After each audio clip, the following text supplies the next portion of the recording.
The Tennis Gambling Podcast and the Sports Gambling Podcast Network is brought to you by Nick Fantasy. Sign up with the promo code SGPN to get a 50% deposit bonus up to $1K. We're also brought to you by Rebet, a new sportsbook available in 45 states. Download Rebet in the App Store and use the promo code SGPN for a 100% deposit match up to $100. We're also brought to you by Rhythm, the leader in data-driven picks and props. Get a set in for trial today by going to sportsgambling.com/RETHMM. And welcome, everybody, to the Tennis Gambling Podcast here on the Sports Gambling Podcast Network. It is currently roughly 2:40 p.m. Eastern Time on December 16th. I'm Rosso, Scott Reichel, once again going solo for this pod. Back from vacation, from the podcast at least, because we had about a month off after the ATP Finals. So we had to wait to recap that because it is time to get into the Next Gen Finals taking place in Jeddah. So we're going to preview that event. But I'd say it's a pretty unique tournament based on the actual, I'd say, rule book that they have, which I'm going to get into in a second. Point is, though, we are officially back, not officially the start of the new season, because it's technically the final event of the previous season, but the point is we are officially back. The break is over. Now we have content for the next couple months, which we're looking forward to. Either way, the point is we're going to get into the outrights for this event. Also talking about the lock and dog picks at the end of the show for some matches, but for that, though, I do want to recap what happened last episode. Starting off with the final in the ATP Finals between Fritz and Sinner. Ended up sweeping. We had Fritz team total under 9.5 games at -117 that got there, and we had Sinner team total under 12.5 games at +140 as the dog. Ended up winning, as Sinner did win 6-4, 6-4, so got the job done there, as Sinner really just had a rinse and repeat moment with the group stage, as he won both matches against Fritz in the event in the same exact scoreline, 6-4, 6-4.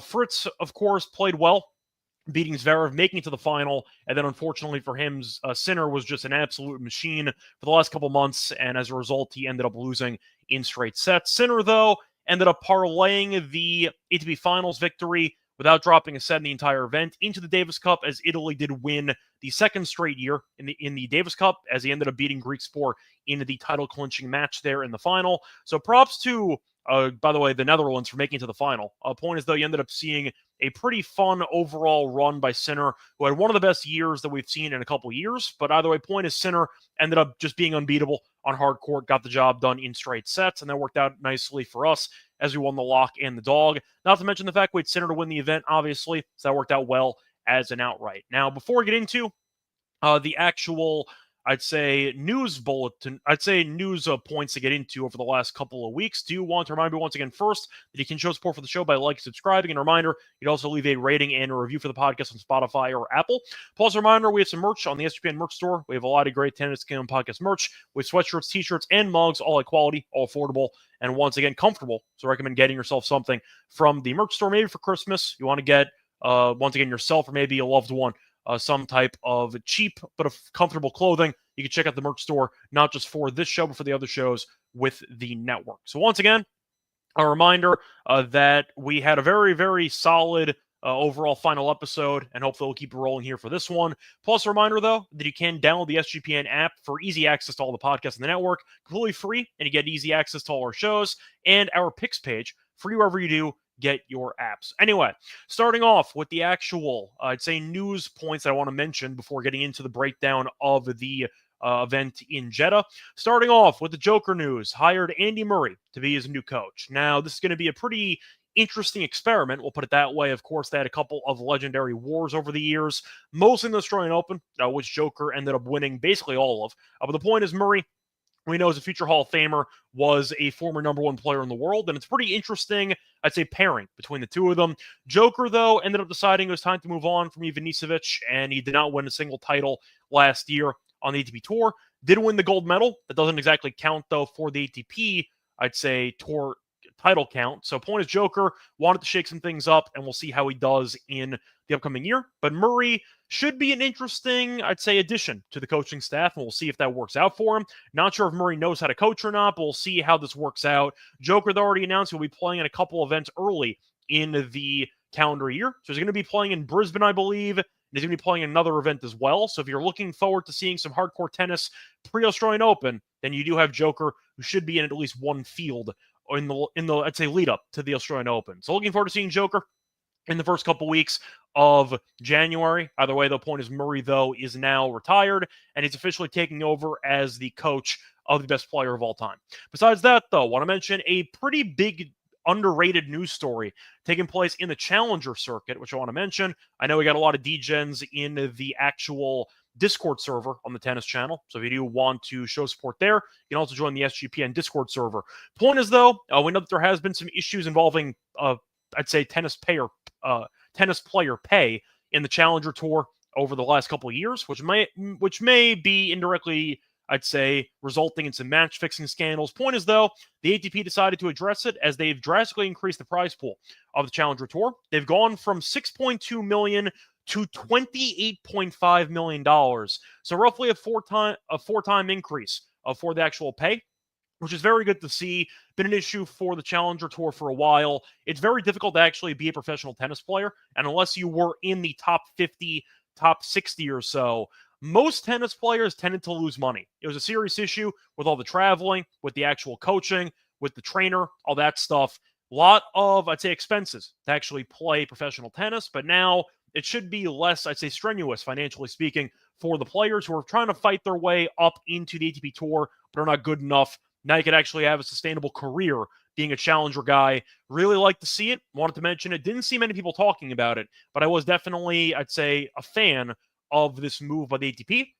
And the fact that it went up by about 4 times is very, very nice. And I wanted to give the ATP some kudos for, I'd say, sending some love back to the Challenger Tour and now allowing the up-and-comers to actually make a living without having to worry about their finances going through the Challenger Tour. And once again, with them actually making, you might see less match-fixing scandals because you're going to have a decent amount of pay that you're not going to have to risk when you're trying to potentially manipulate matches for match fixing, etc.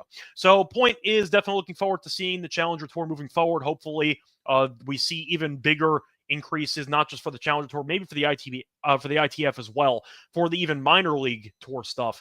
But happy to see the change, and hopefully that does result in a positive amount of growth moving forward for the Challenger Tour. Anyway, time to get into the actual Next Gen tournament. Before we get into that, though, do want to remind you once again that we are brought to you by Underdog Fantasy because they have a lot of great items on their menu. You can also win up to 1,000 times your money with Underdog Streaks. Underdog's also making it easy to win with profit boosts, and they have a lot of pick'ems.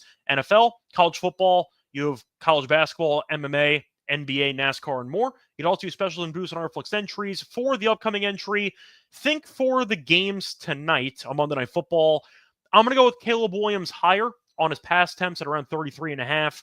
Bears have been really bad on the road. They're actually 0 on the road, and we know that Minnesota's a pass funnel. They have one of the best run defenses in the league. They allow a bunch of passing yards. They allow the most pass attempts per game in the league as well. Give me Caleb to go higher on his pass attempts in the game on Monday night. A reminder, though, when you sign up with the promo code SGPN, you can claim a special pick and first-time deposit offer up to $1K in bonus cash on fantasy promo code SGPN.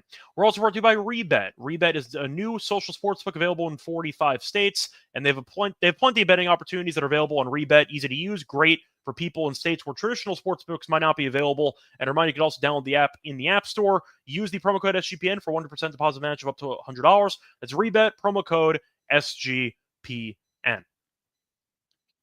Welcome back, everyone, to the Tennis Gallon Podcast. Just finished briefly getting into the news over the last couple weeks from the ATP landscape. Now it's time to get into the actual preview of the final event of 2024.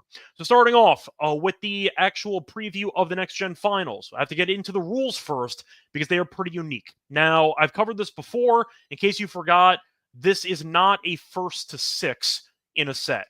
It is a 1-4 in a set. The format is 3 out of 5 sets in each actual match, but once again, it's first person to 4 wins the set. So a bagel in a set is 4-0 instead of 6-0. You have to win by 2, which means if you get 3-3 in a set, the tiebreaker starts, and a tiebreaker set would have the scoreline of 4-3. So if you end up shopping around on FanDuel and you see tiebreakers over under 1.5, a reminder, it's best of 5, and a tiebreaker is 3-3 instead of 6-6. So once again, pretty unique rule set here, not to mention the fact that deuces do not exist. You have a doubles type of format where you have 40-40, next point wins the actual game. So there are no deuces, and there are no overall, I'd say, games in a set past the 3-3 point. So it's a pretty gimmicky tournament. I still like the overall concept of the tournament because it's going to give you a solid, I'd say, spotlight for the up-and-comers, for the young players who are trying to burst onto the scene to become full-time ATP Tour members or even just become future top 10 guys. And you've had a couple of really impressive winners over the years. Now, last year, Medjedovic ended up beating Fies in the final. Pretty fun, dramatic final, which he ended up winning. Nakashima beat Leheshka in the final the year prior. We know Leheshka's turned into a very solid player. Year before that, though, Alcaraz beat Korda, and then Sinner beat de Minaur in the previous iteration. So you have had a couple of very solid winners with Alcaraz, with Sinner. Of course, you want to go way back. Hyung Chung ended up winning the inaugural year, and now he's in ITF. So unfortunately, injuries caught up to him and basically derailed his entire career. But you tend to see a lot of guys who win the event kind of, I'd say, have a breakout moment either that same year or in a couple years down the road. Alcaraz and Sinner, obviously. Nakashima had a decent run in Wimbledon a couple years ago, and Medjedovic we're still waiting for. Made the final of an event at the end of last year, did lose to Shapo. Point is, though, you tend to see a lot of guys who might be a bit unknown to some of the casual fans now, but you'll know of them a couple years from now. Rublev, for example, was in this event a couple years ago. I said de Minaur before. A lot of talent that you tend to see. So if you don't recognize some names, that's fine. It means you might want to keep an eye on them moving forward in the next couple years. So anyway, time to get into the actual group stage. Now, it's similar to the ATP Finals in the sense that we have group stage round robin, and then you have the top two from each group, and that segues into the actual semis and final. So keep that in mind. Now, for the actual I'd say group, going to start off with the blue group. So the blue group's going to feature Fies, Mensik, Fonseca, and Tien. Tien, you might remember, made a decent run. I think it was in Winston-Salem before losing to Busta, I believe. Point is, though, Tien's had a pretty solid last couple of months on the Challenger Tour, and that's why he's in this event. Fonseca, we know, is the very explosive Brazilian player who has a lot of talent. He actually beat Fies in straight sets last year on clay, and Fonseca is dangerous. Now, the issue is consistency for Fonseca, but he does have one of the best forehands, potentially on the entire tour, if he gains some consistency. But he's only 18 years old. Like, he is going to be really, really good. And the point is, now you can get to actually watch him play on Tennis Channel or maybe on some streaming without having to dig up the actual Challenger Tour, I'd say, streams. It's going to be pretty easy to follow him. But he should be a fun player to watch moving forward. Mensik, we know, is really good. And he had a pretty good run at the end of the year, ended up losing a marathon match to Joker, but he was definitely successful, and we'll see if he can keep that rolling here in the end of 2024 into 2025. And then you have Fies, of course, who won a couple titles, and he had a pretty up-and-down year, but he won a 500 title on clay in Hamburg, and then he ended up also winning a title at the end of the year.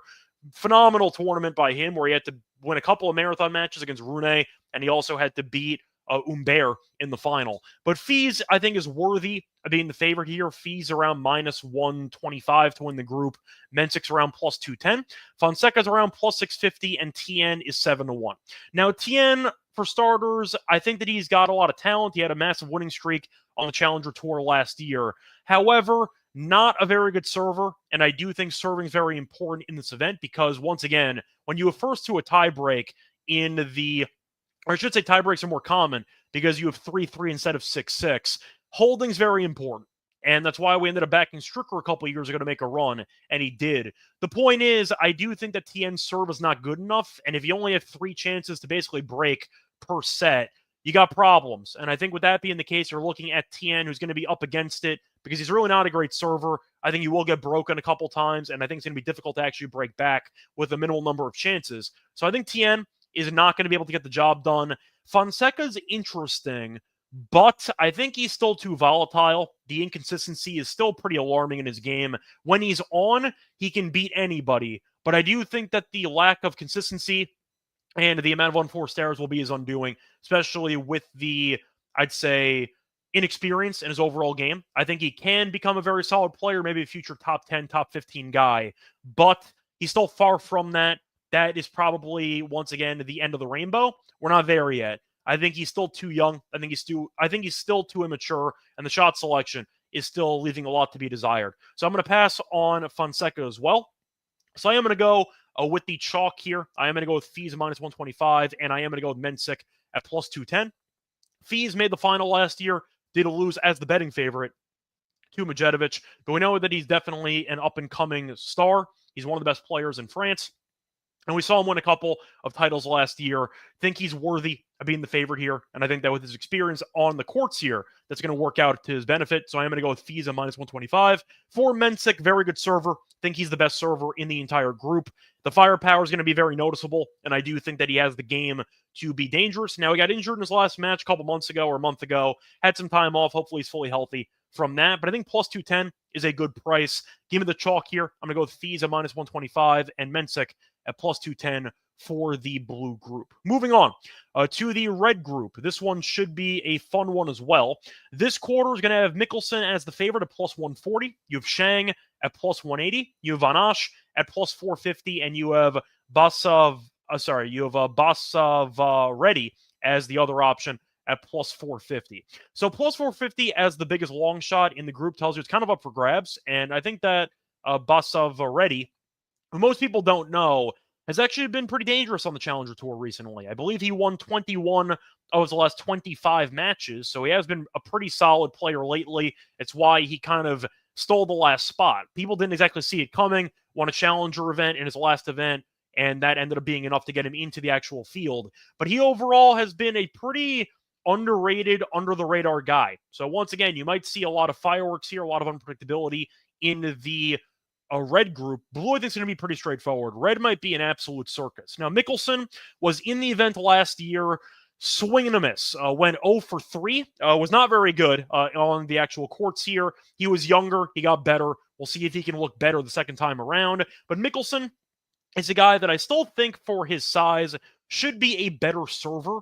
and that does concern me. Shang, though, I love a lot when healthy. I think he's an overall great player. Won a title, his first ever title last year when he beat Musetti in the final. Thing is, I think Shang's a better player than Mickelson. The issue, though, is always going to be durability with Shang. But I think for the actual price points, I think Mickelson's too cheap at plus 140. I think Shang at plus 180 is a more appealing option.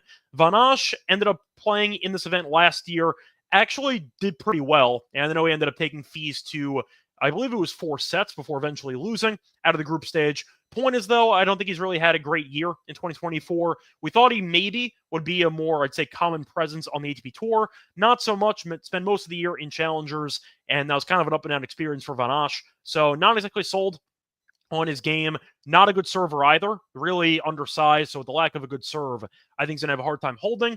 And for Basav already, I think that he's got talent. Not a great server either, but I think that he's more dangerous than people might think. Maybe he can make it out of the group stage. I'm not going to pick him to win the group, but I think maybe he could be a Cinderella story. For the group, though, I'm going to pass on Mickelson. Don't like the price. I'm going to go with Shang. That was my only choice at plus 180. Think it's a good price. Think he's the best player here, or I should say the player with the most upside. And I think with that being the case, he's still mispriced. Give me Shang at plus 180 to win the group as my only pick for the red group. Anyway, that's going to wrap it up for the actual preview of the groups. Now it's time for the outrights for the actual event. Fees the favorite at plus 160. You have Mensik at plus 300. You have Mickelson at 4-1. Shang is at 650. Fonseca's 12-1. Tien 16-1. Van Asch is around 16-1 as well. And you have Basav already at around 18-1. Now, Fees, I think, should be the favorite. Made the final last year, fell short. He might have a chip on his shoulder to avenge the finals loss last year.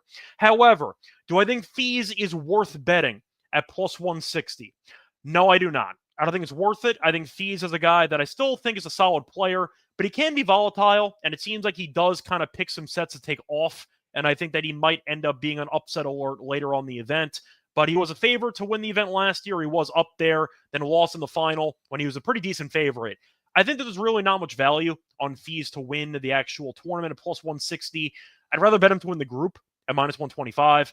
I guess the argument is he could still make it to the semis without having to win the group, but I think that plus 160 is a bit too cheap, kind of like Mickelson to win the quarter.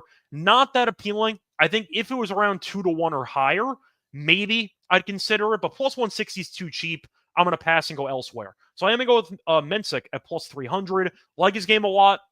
Think he's a solid player. Once again, a good serve goes a long way on the, I should say in this tournament because of the formatting. So if you're looking at a lot of potential tie breaks, I think that Mensik having the best serve in the entire field does work to his benefit. I think 3-1 is a good price. I think he's got a lot of talent, and I think that his stamina is underrated. Give me Mensik plus 300 is my first choice. For my second choice, give me Shang at plus 330. Think that he's got a lot of talent. I think that he's a future top 20 guy, maybe even top 10. The one issue is durability. That was an issue for Sinner as well over the years, which he has kind of addressed. Hopefully, Shang works in that area of his game, but the talent's undeniable. The serve is fine. The forehand is filthy, and I do think that his overall game can be very dangerous against anybody. Give me Shang, though, to get the job done at plus 550. Like the overall price, and that his draw is pretty weak in his quarter.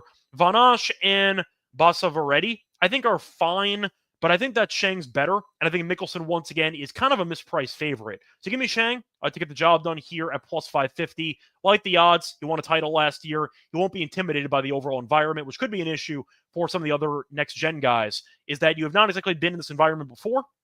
For example, I mean, Fonseca can handle it. I think that he's got the overall, I'd say, nerve to potentially handle this environment, but who knows? Tien, not sure about yet. Basavaretti hasn't exactly been in this environment before. That could be an issue for those two guys. But I do think that Shang has a lot of talent. The talent is definitely undeniable, and plus 550 is a great price. Give me that as my outright once again. So once again, my picks for the actual groups here. Blue group, going to go with chalk. I'm going to go with fees at minus 125 and Mensik at plus 210. For the red group, I'm going to go with one pick in the Shang at plus 180 for the value. For the outrights, I'm going to skip over fees. Don't like the price. Give me Mensik at plus 300 and give me Shang at plus 550. That's going to wrap it up, though. Now it's time to get into the actual lock and dog picks for the first day of the event. But for that, though, do want to remind you once again that we are brought to you by MyBookie, because MyBookie has been around with SGPN for a long time. Check out their new and improved website. Great on mobile as well, plus props for every game. And they have the live deal. Even new early cash out options. You can also check out MyBookie with the promo code SGPN for a 100% deposit match up to $1,000 plus a $10 casino chip. That's mybookie.ag, promo code SGPN. We're also brought to you by Rhythm. A reminder that Rhythm is the #1 AI-powered sportsbook platform that provides bettors of all levels the ability to build models in seconds, get predictions on money lines, spreads, holds, and props. You can also build your own model, copy one from the leaderboard, or you can also have Rhythm build one for you. You can also track your props in the Rhythm app, whether it involves the NFL props, college football, college basketball, NBA. Rhythm has it all. And a reminder, try it out for free for a week, 7 day free trial by going to sports.com/rhythm, sports.com/RATHMM. Welcome back, everyone, to the Tennis Gun Podcast. Just finished previewing the Next Gen Finals. Now it's time for the Lock and Dog picks. A reminder, with the weird format, tread lightly. Not going to be betting these for the same amount as usual. I think it's a pretty risky event, but I do think it's going to be a pretty fun one. There is a layoff, though, for a lot of these players because we had about a month off. So once again, be a little bit careful with your unit size of the event. Save your regular units, I'd say, for actual events, no offense. But I am still going to give out picks for the first day of matches. So once again, the lock. I'm going to go with the actual long shot here, a guy against Mickelson, who I think has some value, actually. I'm going to go with Basavaretti, and I'm going to go with his games plus 4.5 at minus 124. This is on Bet Rivers. Now, I am going to point out Mickelson was in the event last year, did not go well. He was 0-3 straight up. So once again, Mickelson might look better. But the courts gave him problems last year. Wasn't exactly against elite competition either. He lost to Shelby, for example, in 4 sets, who's been kind of up and down in his young career. Mickelson, I think, can win the match, but I think that him winning in straight sets is not a foregone conclusion. And I do think that Basavaretti, who did win 21 of his last 25 matches in the Challenger Tour, and he won a title in his last event, I think he's dangerous. I think that he went on, once again, a pretty solid heater to end the calendar year to get into this event, and I do think that he has the game to make life difficult for Mickelson. Both guys not great at serving, but I think that Basavaretti can steal a set here. Once again, 4.5 games, though. It is 1st to 4 in each set. So if you end up getting each set being 4-2, and he wins a set, you cover. I think 4.5's a lot, though. I'm going to go with Basavaretti to keep it close. They also face off twice in 2023, both on hardcourt and challenger events, and they split. So I have seen Basavaretti give Mickelson problems in the past. I think 4.5 games, though, is a lot for a guy that went 0-3 in the event last year. Give me Basavaretti plus 4.5 games at minus 124 is my lock. For my dog, I am going to go to the match of the first day, Fees against Fonseca. Should be a lot of fun. A rematch of the event of the match they had last year in Brazil. Fonseca kind of killed him in that matchup. He ended up winning 6-0, 6-4, but it's not in Brazil. It's not on clay, so it's kind of a different atmosphere. But for this one, I think Fees is going to win, but he plays with his food a little bit. I'm going to bet on it. Give me Fees to win, but both players to also win a set at plus 120. That was on FanDuel. Fees is minus 320 to win the match, but Fonseca's around minus 230 to win a set. So I'm going to join the two of them together, and plus 120 is a good price if you actually merge those two prices together. So I do think that Fees should look sharp, made the title match last year, but he did not win a lot of those matches in straight sets. In fact, 4 of the 5 matches that he played in the event last year did not end in straight sets. So once again, I think Fees can win. I think he should win, but Fonseca has some firepower. It would not shock me if for one set he was able to overpower Fees. I think Fees' consistency will eventually force it of unforced errors to win the match. But am I picking a straightforward straight sets win for Fees? Not really. Think Fonseca can make it interesting, and the fact that he's minus 230 to win a set tells you that the odds makers are expecting at least 4 or 5 sets. So for me, I'm going to go with Fees to win and both players to win a set at plus 120. So once again, the actual lock and dog picks for the show. Lock's going to be on Bassa Veretti. I'm going to go with this plus 4.5 game spread at minus 124. For my dog, I am going to go with Fees to win and both players to win a set at plus 120. That's going to wrap it up. Now, for the upcoming episode, I know for the ATP Finals, I covered pretty much every single set of matches. Not sure I'm going to do that with this event. It's pretty tricky for me to fully, I'd say, judge every player in the event when you're playing best of 5 with first to 4 in each set. The format's kind of weird. I might be back for the next set of matches. Maybe I won't. Maybe I'll be back for the semis. Definitely going to cover the semis and the actual final of the event. Not sure I'm going to cover any of the other group stage days. So keep that in mind. Either way, though, until next time, find me on Twitter at Reichel Radio. Find me on the NBA show. Find me on the MLB show as well. And you can also find me on other podcasts of the network. Until next time, though, feels good to be back. Welcome back to the Tennis Killing Podcast.